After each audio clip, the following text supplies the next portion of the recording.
There are some in the investment community who say that compound interest is the eighth wonder of the world, one of those being famous investor Warren Buffett. Mary Buffett, who is Mr. Buffett's daughter-in-law, is a foremost expert in this investment philosophy and has written books on investing, particularly as relates to Warren Buffett's investment philosophy. So it's my pleasure to welcome entrepreneur, author and financial expert Mary Buffett in studio. Thanks very much for joining us, Mary.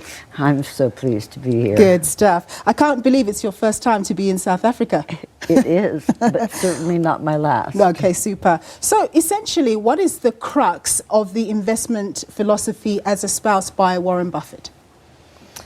The crux of it is to buy wonderful businesses at a reasonable price and to think of the stock market not as the stock market, but to think of it as you're buying a piece of a business. So even if it's one share, you look at it as if you're buying the entire business. It gives you a better picture of what your business and investment is likely to do over a long period of time.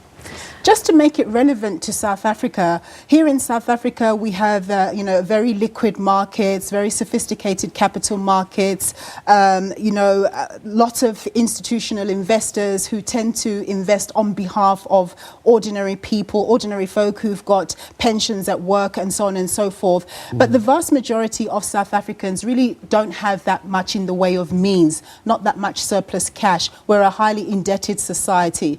So when people do want something, they have to go to credit and so on. So one of the things that we tend to do in this particular society is that we do depend on active fund managers to go out and invest for us. And your philosophy kind of goes counter to that because of the fees that they charge. So what are your views on that? And do you think that there needs to be a movement towards people trying to find cheaper ways of investing? Absolutely. My feelings about institutional investors, mutual funds, all of that is they have a very short-term point of view, so they can't think for the long term. For instance, every mutual fund wants to be the #1 fund at the end of the year. So because of that, they can't take a position in a fabulous company and hold it for 10 years, let's say. The retail investor has a much better chance at making good investments in this market. And it doesn't take a lot of money, and that's what I'm going to be talking about this Saturday and Sunday at Stanton Convention Center, is explaining to retail investors that you don't need a lot of money to start investing, and here's the fundamentals that you really need to look at. And there's a language, your stockbroker, he only makes money when you're buying or selling stocks. Yeah. So you don't want to be buying and selling stocks. You want to buy a great company at the right price. And as you started the introduction, is the magic of compounding. So how do you know what is the right price? I mean, in those instances where you're having market declines, they talk about market corrections when markets go down by about 10% or so. When do you know as an investor, especially a novice, as to when you should go in? Or they say you shouldn't time the market. What are your views there? Mr. Market is not timeable. You can't time the market. But for instance, recently there's something called the yield curve, which in a good economy, the yield curve looks kind of like this.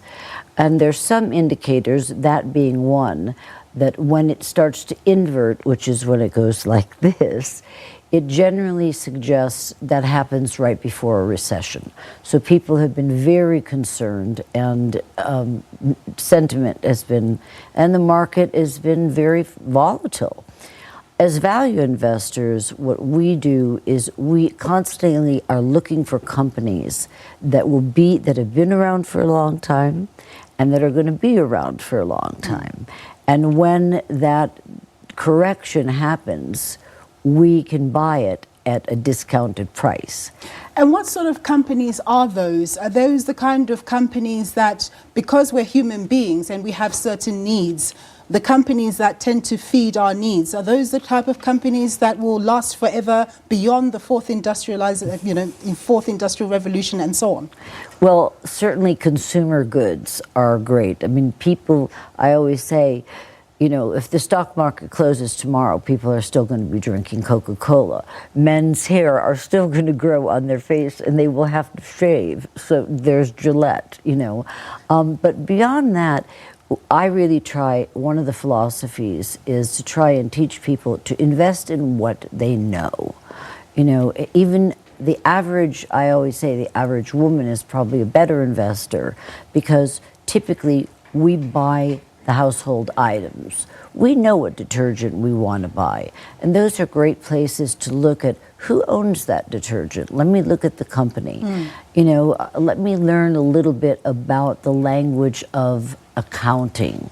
And that will start your journey. Very quickly, Mary, because we're running out of time. You just said invest in what you know. Right now, there's a big craze about Bitcoin, cryptocurrency.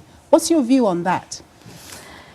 I don't have a very positive view on that, unfortunately, because there's nothing that Bitcoin, it's not going to grow into something. It's only the price that it's determined that determines the price. It's just because someone else wants it. You know, cryptocurrencies are maybe around, but it's not something that Warren and I believe in at all. Okay, super. Mary, we're going to leave it there. Thank you very much for your time and your insights, and good luck with your lecture on the weekend. That was Mary Buffett.